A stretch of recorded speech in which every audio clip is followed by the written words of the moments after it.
Bonjour à tous et bienvenue sur ma chaîne. J'espère que vous allez bien. Je vous retrouve comme prévu pour la vidéo des énergies et des tendances de ce mois de mars. Déjà, je ne sais pas ce que vous en pensez, mais le début de l'année passe à une vitesse incroyable. Nous avons déjà effectué les mois de janvier et de février, les mois numéro 1 et 2 de cette année 7.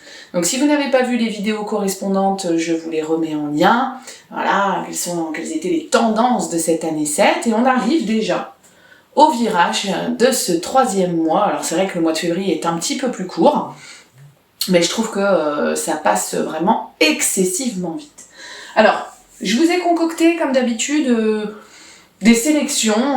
J'ai fait ma petite guidance ce matin au réveil, et je vous avouerai que, je vais pas dire pour une fois, parce que c'est souvent le cas, mais encore plus ce mois-ci, j'ai été vraiment hyper connectée par rapport aux énergies, c'est-à-dire que quand je tirais les cartes, j'avais plein d'infos qui me venaient comme ça. Et vous allez voir, on va beaucoup axer sur les couleurs ce mois-ci dans les cartes. Je trouve que ça va être, enfin, c'est prévu que ce soit un mois tendre, doux, bienveillant. Alors c'est vrai que ça colle pas forcément avec la symbolique du mois de mars, Mars, le dieu de la guerre, voilà, en astrologie on sait que c'est le courage, l'action, la détermination, l'énergie un peu plus masculine que féminine, Mars. Mais ici, bizarrement, beaucoup de cartes douces, beaucoup de cartes avec des couleurs roses, violettes. C'est pour ça que j'ai mis une petite touche de rose dans cette vidéo, parce que je voulais vraiment apporter cette douceur et être en cohérence avec cette douceur de ce mois de mars qui s'annonce. Bien évidemment, le printemps qui arrive, ça y est, c'est le long mois d'hiver qui se termine, le soleil qui revient, la chaleur. Je suis super contente de faire cette petite vidéo avec vous, comme d'habitude. Pensez à liker, pensez à activer la cloche, pensez à commenter, dites-moi quelles sont vos attentes pour ce mois de mars, si vous avez des événements prévus, si c'est un mois qui vous évoque plutôt des choses positives ou négatives, s'il y a des espoirs, des concrétisations de projets, tout ça on va en parler. Alors quand on commence comme d'habitude avec l'oracle G, ça correspond à ce que je viens de vous dire, c'est-à-dire qu'on est plutôt sur des énergies féminines. Je sais que la majorité des personnes sur ma page ou sur cette chaîne sont des femmes, donc coucou mesdames, et vous savez à quel point voilà, je suis friand de vos remarques et de vos retours, mais de plus en plus d'hommes arrivent aussi sur Julie Zosdam, de plus en plus d'hommes sont intéressés par la guidance, je les en remercie également. Bien évidemment que l'énergie féminine, c'est avec un grand F, donc c'est-à-dire que cette femme, il faut pas l'interpréter, cette énergie féminine, il faut pas l'interpréter uniquement comme ce tirage ne s'applique qu'aux femmes. Bien évidemment que non, et encore heureux. Franchement, voilà, ça serait un peu sexiste de réduire des tendances guidantes à un seul sexe. On sait très bien que les hommes sont aussi engagés dans ce processus. Néanmoins, ça vient quand même bien redire ce que je vous ai dit au départ, c'est-à-dire que peut-être que ce mois de mars, le renouveau, la renaissance, le printemps, l'éveil de la nature, peut-être que c'est aussi une invitation à aller creuser à l'intérieur de notre aspect féminin, à l'intérieur de notre féminité. Donc ça, franchement, ça serait vraiment, vraiment intéressant que vous puissiez voir où vous en êtes de ce côté-là. Mesdames, quand vous venez en consultation, ça ressort souvent ça. Pensez à vous connecter à votre féminin sacré, à votre féminin intérieur. Je rencontre de plus en plus de femmes qui sont uniquement, ou en tout cas majoritairement, dans des énergies masculines. Ce n'est pas un défaut, ce n'est pas une critique. Maintenant, voilà, avec le développement de tout ce qu'on voit de la société actuelle, on a des femmes qui sont plus dans l'énergie des hommes, qui travaillent, qui gèrent le quotidien, qui gèrent la maison, qui gèrent les papiers, qui gèrent tout. Et à un moment donné, je pense à plusieurs femmes en faisant cette vidéo, j'espère qu'elles la regarderont. Je vous embrasse et vraiment je vous envoie toute ma bienveillance. Je me mets dans le lot avec vous. Voilà, c'est terminé l'époque où la femme ne faisait que les tâches ménagères et n'avait aucun pouvoir d'action sur la vie du quotidien, fort heureusement. Ne nous lançons pas dans ce sujet-là. Restons dans le thème des énergies. C'est quand même super important de se recentrer sur ces énergies féminines. Pourquoi ? Parce que ça va venir parler d'intuition, ça va venir parler de ressenti, ça va venir parler d'intimité. Ça va aussi venir parler de sexualité. Donc en réalité, vous voyez, derrière cette carte-là, il y a plein de choses. Et vraiment, peut-être que ce mois de mars, il est aussi propice à faire un retour sur qui je suis en tant que femme, quels sont mes besoins, quelles sont mes envies, quels sont mes désirs. Est-ce que je me priorise en ce moment en tant que femme ou est-ce que je suis juste dans la gestion du quotidien, d'enfer, faut pas que ça déborde, c'est carré. Carré, quoi. Ou est-ce que je me prends du temps pour moi? Est-ce que je fais attention à moi? Alors vous êtes nombreuses à me dire pourtant je vais chez le coiffeur, je me maquille, je m'achète des fringues. Bien évidemment que ça participe au processus de la féminité, mais c'est pas suffisant. On peut être très féminine, maquillée, aller chez l'esthéticienne tous les mois ou tous les 15 jours, et néanmoins ne pas prendre soin de ses énergies féminines. Donc faites très attention à ça. Je pense que si ça sort, c'est vraiment un message fort. En plus, c'est ce qui est sorti vraiment en premier. L'amour, le fait de cultiver son côté féminin. En plus, c'est renforcé par le point d'exclamation. Donc ça veut dire que nous, les dames, là, ce mois-ci, on n'a pas trop le choix que de faire avec. Enfin, en tout cas, on nous incite vraiment à travailler dessus. Bien évidemment qu'on a toujours le choix. Moi, je trouve que la transition hiver-printemps, c'est un bon moment pour travailler ça. C'est un bon moment pour se réchauffer, pour s'apporter de la chaleur, du bien-être et tout simplement du temps pour soi. Si on élargit aux hommes, bien évidemment que ça sera exactement la même chose. Messieurs, où en êtes-vous de votre part de féminité? On ne vous dit pas de dégager la part de masculinité, bien évidemment que nous en avons besoin pour la gestion du quotidien, on vient d'en parler, mais où est votre part de féminité? Et là aussi, ça va peut-être vous paraître surprenant, mais je reçois énormément d'hommes qui ont des énergies hyper féminines. Ça veut bien dire qu'elles sont présentes et finalement c'est un équilibre entre ce yin et ce yang qu'il faut trouver. On ne demande jamais d'en supprimer un pour favoriser l'autre, mais ici dans les tendances du mois de mars, on sera plutôt de ce fait sur alimenter, cultiver, faire germer ce côté féminin. C'est dit, à nous de faire ce qu'il faut, à nous de faire en sorte de bien s'en occuper ce mois-ci. Alors, dans l'oracle bleu, on a des cartes de commerce. Vous allez voir, à chaque fois dans les cartes, il y a du rouge, du rose ou du violet. Regardez, sur la consultante, on avait du rouge, ici on a du rose, des petites grenouilles crapauds là, symbolique du commerce. Oui, alors les mois d'hiver, on le sait, on a tendance à être plus repliés sur nous-mêmes, même en termes de corps, de position, de posture. Là, le printemps arrive, on s'ouvre, on a tendance à se remettre un petit peu droit, à apprécier les journées qui rallongent, le soleil, la vitamine D, la vitalité, etc. Le commerce, c'est pas forcément que le commerce dans le terme pro. Attention, on est ici dans quelque chose d'assez général. N'oubliez pas, les tendances d'un mois, c'est général. Et donc, forcément, cette carte, elle va venir nous dire ne nous enfermons plus forcément, parce que les mois d'hiver, on peut encore comprendre. On rentre chez soi de bonne heure, on sort plus, il fait noir à 17h, ok. Là, on est vraiment dans la réouverture, dans le fait de communiquer avec les gens, dans le fait d'échanger. N'oubliez pas, dans la symbolique, mois numéro 3, la communication, le chiffre rond, le chiffre généreux, le chiffre chaleureux. Encore une fois, on est bien dans cette chaleur. Moi, j'ai vraiment eu ces visions-là, cette chaleur du cocon de ce début d'année, hein, ce rose, ce violet, qui est vraiment mystique et à la fois très très tendre. Donc voilà, si vous êtes dans cette phase, si vous me regardez là aujourd'hui et que vous êtes dans cette phase de je suis encore un peu isolée, j'ai tendance à rester un peu dans mon coin, en termes d'énergie je me sens fatiguée, j'ai pas trop envie de sortir, je communique pas trop, vous savez que ce mois de mars est propice à remettre un pied à la selle et à y aller. Bien évidemment, rien ne se fait sans votre libre arbitre, vous le savez, ça ne va pas venir comme ça. Il faut à un moment donné choisir de ressortir un petit peu de sa tanière pour dire de rééchanger, bien évidemment des échanges constructifs, nourrissants, positifs. Si on part dans des échanges toxiques, aucun intérêt.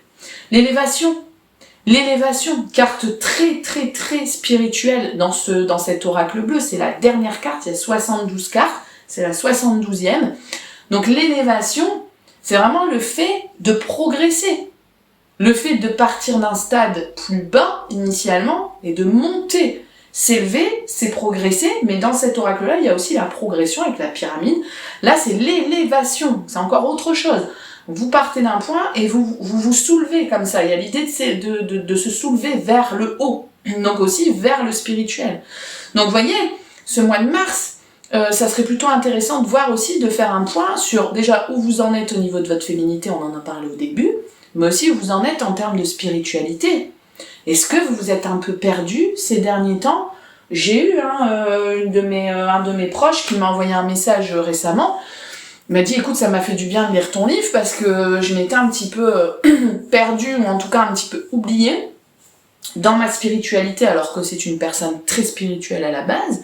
Et le fait des fois de reconnecter un petit peu comme ça les batteries, de relire, c'est pour ça que moi j'ai plein de bouquins ici, de temps en temps quand je sens que je suis un peu trop dans mes soucis, allez hop, on relit un petit article sur quelque chose de spirituel, de métaphysique, et hop, ça nous fait redémarrer.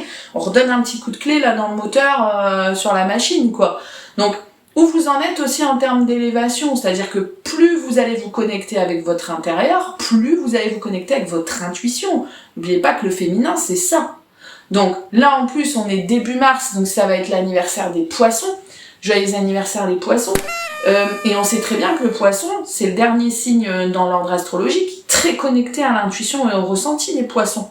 Donc en réalité, vous êtes pile poil, alors pour les autres signes également, mais on est pile poil dans cette tendance de réalignement un petit peu spirituel. Féminité, intuition, spiritualité, douceur, échange, tout ça, ça s'interconnecte. Donc voilà. Ça serait intéressant de me dire où vous en êtes par rapport à ces deux aspects-là, déjà à peine cette vidéo commencée. Le mérite. Celle-ci, pour moi, c'est la plus importante. C'est-à-dire que quand je l'ai tirée, j'ai senti une vague d'amour. Je vous jure, je peux pas vous raconter, après vous allez peut-être me prendre pour une folle. Mais tant pis, c'est pas grave, je le dis. Cette carte, pour moi, elle est très importante. Et d'ailleurs, quand quelqu'un la tire ou quand je la tire pour quelqu'un, je me sens vraiment très touchée. Pourquoi ? Regardez ces couleurs. Ce rose mélangé à ce violet. Donc c'est ce que je vous disais, cette douceur, le violet c'est chakra quand même coronal, donc chakra relié à là-haut. Cette nuit paisible, cette étendue d'eau paisible, et finalement, quand est-ce qu'on utilise la carte du mérite dans cette société de dingue de 2023 là ? C'est quand on dit tu mérites pas ça, t'as pas mérité ça, je te donne pas ça parce que tu l'as pas mérité. En réalité, la notion de mérite, elle est toujours associée au manque. Je sais pas ce que vous en pensez, mais moi, dans ce que j'entends, dans vos consultations, vous êtes nombreux à me dire de toute façon je le mérite pas. Donc mérite va avec pas. Donc c'est associé à une phrase négative. Ici, c'est tout l'inverse. À un moment donné, on vous demande de vous arrêter. Tout simplement. Dans cette énergie masculine de fou, de courir partout, de réfléchir à tout, de tout organiser, stop. Et de vous dire, mais finalement moi, qu'est-ce que je mérite ? Qu'est-ce que je pense mériter ? Parce qu'il y a forcément un écart entre ce qu'on pense mériter et ce que les autres pensent qu'on mérite. Il y a forcément un écart. Je vais dire, un jour je vais le faire ça. Je vous le proposerai sur la chaîne. Alors je sais pas quand, comment, ni pourquoi, c'est des idées qui me viennent. Mais un jour je vais vraiment me lancer dans l'idée du micro-trottoir. C'est-à-dire que je vais partir avec mon monteur là qui me filmera. Et puis on va aller dans la rue. Et puis on va interviewer les gens. Au hasard. Voilà, ceux qui voudront bien participer. Et une des questions que je voudrais leur poser, moi, à ces gens, c'est est-ce que vous pensez que vous méritez la vie que vous avez là actuellement ? Qu'est-ce que vous pensez mériter ? C'est vraiment intéressant de s'arrêter sur cette question et je suis sûre que là, vous êtes en train de bugger, en train de regarder, en train de dire attends, qu'est-ce qu'elle veut dire par là ? Parce que on se la pose pas assez, cette fichue question. Donc, vraiment, inverser cette tendance de vous dire que quand il vous arrive un truc négatif, limite, c'est parce que vous l'avez mérité, ou si à un moment donné, il y a l'opportunité d'avoir un truc positif, vous allez vous dire, ah mais non, mais je le mérite pas, je suis pas à la hauteur, je suis pas assez bien. Et pourquoi donc ? Donc ici, c'est vraiment une carte qui incite à la douceur, à la bienveillance envers soi-même, à faire un point objectif aussi sur soi-même. On vous demande pas d'être dans le monde des bisounours, c'est pas le but de cette vidéo. Mais au bout d'un moment, il faut quand même bien se demander ce que nous... comment je peux vous expliquer ça ? Le juste retour de ce qu'on pourrait avoir par rapport à ce qu'on dégage. Parce que ça, c'est super important. Posez la question à votre entourage. Dites-moi si cette question vous parle. Qu'est-ce que vous méritez ? Alors, il y a des gens qui vont répondre par des choses purement matérielles. Je mérite 10 000 € par mois parce que je bosse comme une folle. Possibilité de réponse. Je mérite une grande maison parce que j'ai travaillé toute ma vie, donc je mérite une grande maison. Pourquoi pas ? Et puis vous en avez qui vont vous répondre par des choses très métaphysiques et très immatérielles. Moi je mérite la paix, parce que je fais jamais chier personne, et donc finalement j'aimerais bien la paix. Il y en a qui vont vous dire moi je mérite l'amour, parce que je suis toujours en train de dépanner les gens, je suis toujours en train d'aider, je suis toujours en train d'aimer finalement, et personne m'aime en retour. Donc moi je mérite l'amour. voyez ce que je veux dire? Et ça, c'est sur des notions propres à chacun, il n'y a pas de bonne ou de mauvaise réponse, mais ce qui est intéressant, c'est de se poser la question. Donc vous me direz, voilà, quelle réponse votre intuition vous a apporté finalement. L'époque du bilan, toujours dans ce côté violet, vous voyez ici? Toujours dans ce côté violet. C'est important là, voilà, le premier trimestre de l'année est bien entamé. Quel est le bilan par rapport à ce que vous vous étiez dit début janvier par exemple, si on revient aux énergies de début janvier dans les vidéos précédentes. Quels étaient les objectifs, quels étaient les défis, les contraintes, les blocages. On s'arrête, on fait une pause, on fait un bilan. Est-ce que ça a été travaillé? Est-ce que ça, j'aurais pu le travailler différemment? Bilan complètement neutre, on ne vous demande pas de faire que le bilan positif. Ça peut être aussi un bilan négatif, ou en tout cas un bilan des choses qui n'ont pas été assez travaillées, pas encore terminées. Il y a des choses qui vont se dérouler sur toute l'année. C'est un bilan par rapport à vos guidances, quand vous êtes venu me voir aussi. Quel est le bilan depuis que je suis venue voir Julie? Est-ce qu'il y a des choses qui ont avancé? Est-ce qu'il y a des choses qui ont progressé? Les bilans des coachings, c'est rigolo, parce qu'hier on a fait le bilan du coaching de la petite Lola, que j'embrasse. Et puis aujourd'hui, je vais faire le bilan de Sophie, qui a démarré le coaching en même temps que Lola. Donc voilà, on a fait 4 semaines de coaching. C'est comme quand on a fait un régime, on fait le bilan. J'ai perdu combien? Comment je me sens? Est-ce que je mange mieux? Eh ben c'est pareil. Ici, on vous dit, allez, début mars, c'est des bonnes énergies pour faire le point. Donc c'est important. Pensez à noter aussi, pensez à verbaliser de manière écrite, parce que faire le bilan dans sa tête, c'est bien. Au bout d'un moment, en plus, on va avoir tendance à ne retenir que le négatif. Donc ça aussi, c'est important que ces deux-là s'associent finalement. Le bilan, oui, il reste encore des choses à bosser très certainement, des choses qui n'ont pas encore été validées, mais axez-vous également sur ce qui a été fait, parce que sinon on progresse pas, quoi. En tout cas, on a la sensation de pas progresser, et ici on n'est pas du tout dans cette dynamique-là. Au niveau de l'oracle de l'harmonie, on a cette petite enveloppe avec ce cœur, vous voyez, on est toujours dans l'énergie de l'amour, finalement. Et puis on a ces émotions. Le féminin, l'intuitif, l'intérieur. Où en êtes-vous au niveau de vos émotions? On vient de voir la carte du bilan. Plus que jamais, il est super important qu'on axe sur nos émotions. Je le vois au quotidien, dès le plus jeune âge. On a des enfants qui ne savent pas extérioriser leurs émotions. J'en parlais avec une sophrologue la semaine dernière en plus. On a des enfants qui ne savent pas mettre de mots sur ce qu'ils ressentent. Je me sens frustrée, je me sens en colère, j'ai faim, j'en ai marre, je vais exploser, oh punaise, je suis super content. On a l'impression qu'on vit dans une société où l'émotionnel, où l'émotif est complètement étouffé. C'est-à-dire que, et c'est pour ça que vous avez des énergies masculines à fond les ballons, parce que limite c'est se montrer vulnérable, ou en tout cas faire preuve de...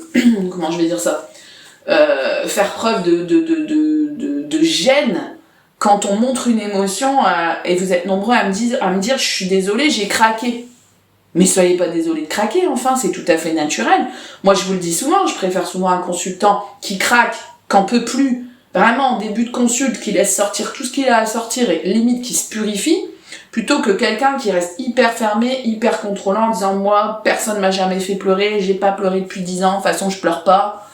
Moi, ça m'inquiète d'entendre ça. Et voilà comment on termine avec des burn-out, voire parfois avec des tendances suicidaires, il faut bien le dire. Parce qu'en fait, on n'est plus dans l'émotif. On est dans l'apparence, on est dans le fictif, on est dans le m'as-tu vu. Dès le plus jeune âge, même chez les jeunes. Ah non, je veux pas montrer que. Et pourquoi donc?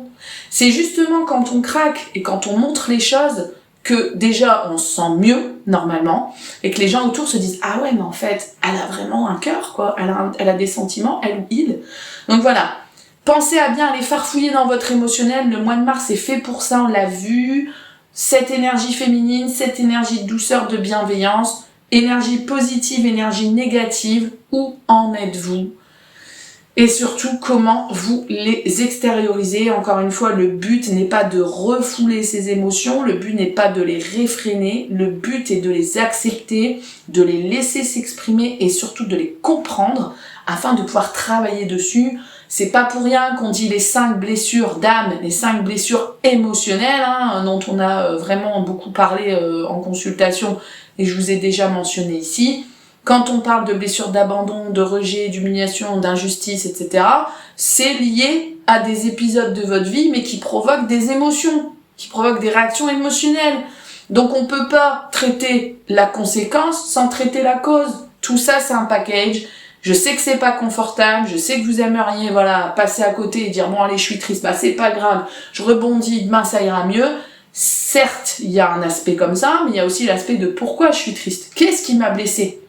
Comment je peux faire pour l'exprimer, pour le faire comprendre à l'autre aussi, si ça vient de quelqu'un d'autre?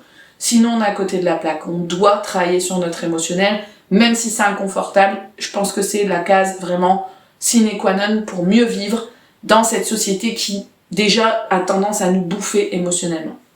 Le message. Est-ce que vous êtes à l'écoute des messages des autres et des messages de l'univers, bien évidemment. L'univers vous envoie des messages.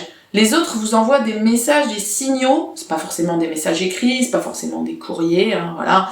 Je me souviens d'ailleurs en vous disant ça, que sur les énergies de février, c'était un peu chiant. En tout cas, sur la première semaine de février, je me souviens que j'avais fait la vidéo par là.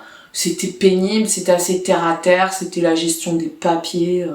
C'est même une cliente qui m'avait appelé qui m'avait dit mais c'est exactement ça. C'était un peu routinier, c'était un peu plan-plan. Enfin moi perso j'avais pas trop aimé, je me suis dit super. On commence vraiment bien le mois de février, la tête dans les papiers, la tête dans le guidon, zéro repos, zéro bienveillance, chiant au possible. Et ben là, on n'y est pas, hein. C'est-à-dire, enfin, on n'y est plus. Le message, c'est vraiment métaphorique, symbolique. Est-ce que vous avez les oreilles ouvertes? Est-ce que vous entendez les autres? Et surtout, qu'est-ce que vous comprenez dans ce que vous entendez? Peut-être qu'il y a aussi une petite distorsion ici entre ce qu'on entend et ce qu'on veut nous dire.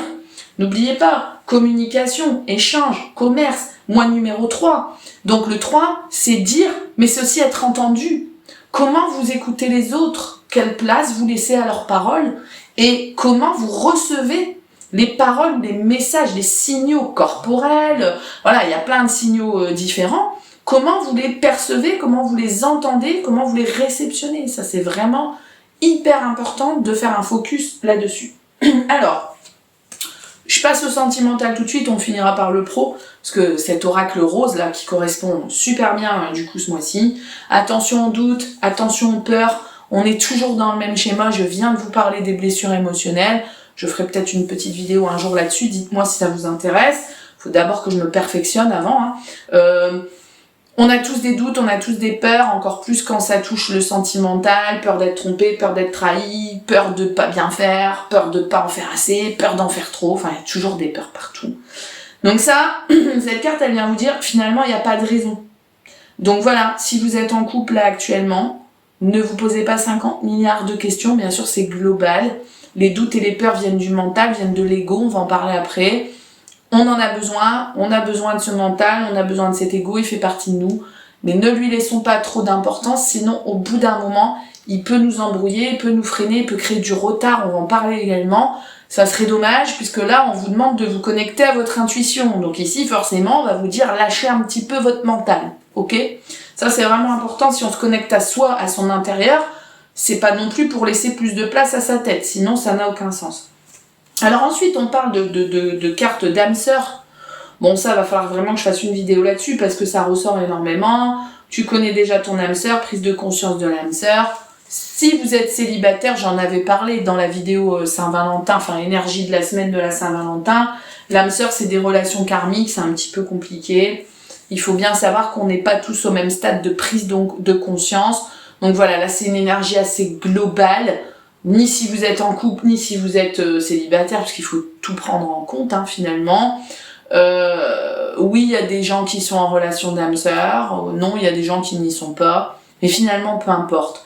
L'essentiel, c'est d'avoir cette connexion avec la personne. Donc ces 3 cartes-là viennent vous dire, lâchez un petit peu en termes de peur, en termes de doute, en termes de mental, et connectez-vous plus à l'énergie qui vous relie à votre partenaire, ou si vous êtes célibataire, justement, recherchez cette connexion et pas juste le côté pragmatif.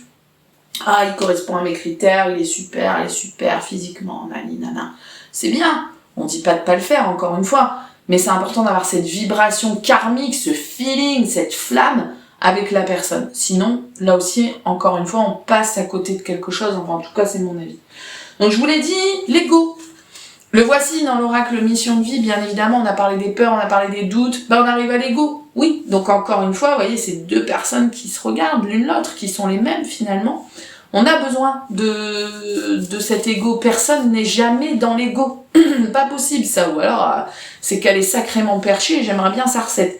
Donc on vous dit pas là non plus d'être encore voilà dans le non, moi je suis pas une personne égotique, machin. On vous demande juste de quelle est la place, là aussi en termes de bilan, quelle est la place que vous donnez à votre ego et à votre intuition en termes de pourcentage. C'est plutôt 50-50, plutôt 60-40, plutôt 70-30. Voilà. Dans les situations du quotidien, dans les journées, dans le mois qui vient de passer. Donc, est-ce que vous souhaiteriez réajuster, être un peu plus dans le moi spirituel et un peu moins dans l'ego?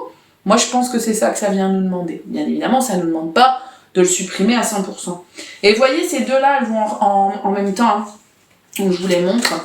Le retard interne, en plus Mars, comme par hasard, pas fait exprès, et puis ce rêveur qui provoque ce retard interne. Donc vous voyez comme les cartes sont interconnectées. Le rêveur, retard interne, et juste à côté, vous avez tu as pris du retard Mars. Donc là aussi, ne vous frustrez pas si vous voyez qu'en termes de projet de vie ou même de projet pro, ça prend du temps, ça marche pas comme vous aviez prévu, ça rame, vous aviez prévu début d'année, c'est ficelé, c'est pas ficelé, il y a encore des détails qui sont pas faits, etc. Finalement, est-ce que ce retard n'est pas un retard à l'intérieur de nous-mêmes, le retard interne? Vous le savez, dans l'oracle G, il y a l'écureuil, il y a l'escargot. L'escargot qui est une carte de retard, de lenteur. Et ce qui est intéressant quand on fait un G, c'est d'aller voir quelles sont les causes du retard. Je vous en avais déjà parlé dans le live sur les blocages. Est-ce qu'il y a des retards externes? Par exemple, quand vous faites des travaux, les sociétés sont en retard ou il y a des délais de commande de matériaux. Ça, c'est du retard externe. Ou est-ce que finalement, le retard ne vient pas de nous? Ah là, par exemple, j'étais pas très bien disposée ce mois-ci, j'avais pas la tête à ça, donc j'ai pas géré les papiers, ou donc j'ai pas fait ci, donc c'est un retard interne, en termes émotionnels, encore une fois. Donc ici, ce que ça vient nous dire, c'est attention à pas trop être non plus dans la rêverie. On parle des poissons, encore une fois, joyeux anniversaire à nos amis poissons qui nous regardent. Le poisson, c'est un signe très imaginatif, très créatif, très connecté, on l'a dit, spiritualité, intuition, émotionnel, donc c'est tout à fait logique. Mais au bout d'un moment, il faut quand même pas oublier l'ancrage. Donc peut-être que, voilà, on a un peu zappé l'ancrage en ce début d'année et qu'au mois de mars, souvenez-vous ce que je vous ai dit au départ, il va faire meilleur, il fait plus clair, il fait bon, on a tendance à ressortir un petit peu plus, jardiner, enfin voilà, tout ce qui nous permet de nous connecter à la terre-mère. Plus d'ancrage, moins de rêverie, moins de retard. Voilà, tout est interconnecté. Donc en réalité, ce mois de mars, il est vraiment à la fois sur les énergies féminines, la connexion aux émotions, etc., la douceur, la bienveillance, qu'est-ce que je mérite, je fais un point sur moi-même et sur mes projets. Et en même temps, il nous demande pas de partir non plus dans le monde des bisounours en disant tout est beau, tout est rose, tout est merveilleux, d'aller voler là-haut dans les nuages et d'oublier qu'on est des êtres incarnés sur Terre. Ça, c'est pas possible non plus. Donc voilà pour ces énergies du mois de mars, j'espère qu'elles vous ont plu, j'espère qu'elles ont été claires, parce que vous êtes nombreux à me faire des retours sur la clarté des vidéos, la manière dont j'explique les choses. Vous êtes nombreux à me dire que mes vidéos vous aident aussi à comprendre, notamment sur la série numérologie pour les chemins de vie, et puis avoir des perspectives d'avenir plus claires, plus sereines et plus douces. Donc ça me fait vachement plaisir. Alors, toujours en termes de rythme de diffusion, on reste toujours sur 2 à 3 vidéos par semaine. J'essaye vraiment de faire un max pour pas vous lâcher. Mais voilà, comme tout le monde, le contexte familial, professionnel, la santé, les loisirs, les amis. On essaye d'équilibrer finalement tous ces domaines. Et finalement, ça tombe bien parce que c'est le sujet de la prochaine vidéo sur les chemins de vie 6. Donc si vous êtes 6, restez connectés, elle va sortir dans pas très longtemps. Cette harmonie, cet équilibre qu'on essaye de créer au quotidien entre tous nos domaines et qui est vraiment pas franchement évidente à créer ni à conserver. Donc voilà. N'hésitez pas à liker, comme je vous ai dit au départ, activer la cloche, abonnez-vous, on a dépassé les 200 abonnés, donc merci à tous, partagez, parce que c'est comme ça qu'on se fait connaître, et c'est comme ça aussi qu'on aide un maximum de gens, ce qui est ma mission. Et puis n'hésitez pas à me proposer des sujets, des thèmes, voilà. On va peut-être vous faire, avec Julien, on réfléchissait sur un petit exercice d'intuition également, vous êtes nombreux à me demander comment travailler l'intuition, donc ça on va essayer de le faire de manière en direct, sans truquer. De toute façon, vous savez bien que moi je ne truque pas. Et puis je vous dis, j'aimerais bien mettre en place cette idée un peu de micro-trottoir, ce système d'interview comme j'ai fait avec Bertrand sur la vidéo des chemins de vie 11, j'ai adoré. J'aime être en interaction avec vous, j'aime avoir vos retours, c'est comme ça que je construis. Et vraiment, aidez-moi à alimenter cette chaîne parce que toute seule, ça n'a aucun intérêt. Là, je parle à un téléphone, voilà, je me vois pas. mais je sais que je vous parle, je sais que vous allez regarder cette vidéo, et j'espère que vous allez l'apprécier. Bon mois de mars à tous, bon début de printemps, vraiment faites-vous plaisir, connectez-vous à vos envies, à vos projets, et n'oublions pas que avant d'aider les autres, il faut d'abord s'occuper de nous en toute bienveillance. Envoyez-vous plein d'amour, plein de bienveillance, plein de choses positives, plein de rondeur, plein de douceur, et pensez à communiquer, le monde est vaste, les réseaux sociaux nous permettent de rencontrer plein de gens, c'est quand même le côté positif, sortez, allez dans la nature, ancrez-vous, jardinez, parlez avec les voisins, enfin voilà, plein de choses qui nous permettent de sortir de ce cocon hivernal qu'on attendait tellement. À très bientôt, je vous embrasse, prenez soin de vous, et à très vite. Salut!